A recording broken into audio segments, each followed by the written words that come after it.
I'm doing a series of videos and presentations on Zoom fatigue. Last week, in part one, I talked about Zoom fatigue. What is it? What causes it? And is it real? And the causes that we're going to look at are excessive close-up eye gaze, cognitive load, the all-day mirror effect, and the constraints on physical mobility.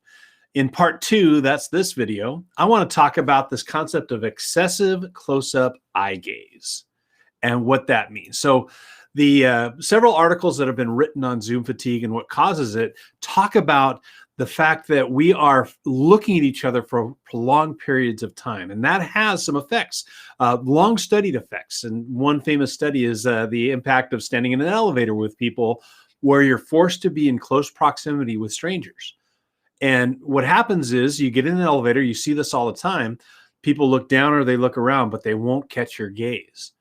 But in a virtual meeting, you're asked to be in this close proximity with people who are maybe friends, coworkers, colleagues, sometimes even strangers.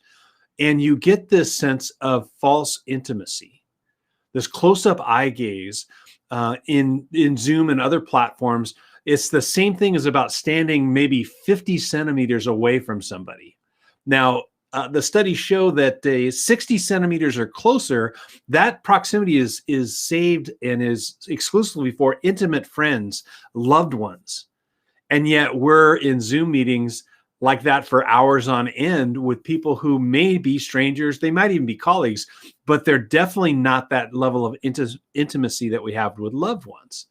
So we want to be aware of this close-up piece. So when you're in the speaker mode and you have that big face talking at you, that can increase the stress and fatigue that you experience as a result of virtual meetings.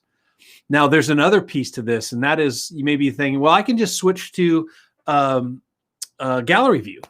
Well, again, back to that elevator experiment, there's some other findings that they have that when you do have that eye gaze, so you know that joke, you step into the elevator, instead of playing the game where everybody looks down or looks around, you stand in the front and you look at everybody and you greet everybody. Well, that can be taken by the group as confrontation. So when you go to gallery view, there are some indications that can be seen, or you can experience that as confrontation and therefore push you into the fight or flight mode.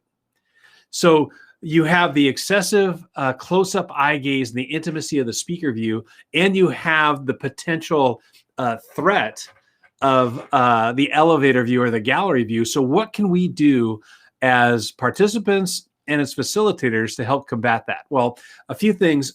Zoom is very much left to the participant as how they experience it. You have a lot of control when you're watching a Zoom or a virtual meeting. You can control the size. You can just minimize your window, make it smaller, and therefore the faces will be smaller and you won't feel as you're as close. You can switch between gallery view and speaker view to break that field a little bit. You have control over those things. So another thing outside of the Zoom controls or the platform controls, take notes. That will break that gaze. You're still being engaged, but taking notes can help break up that prolonged eye gaze.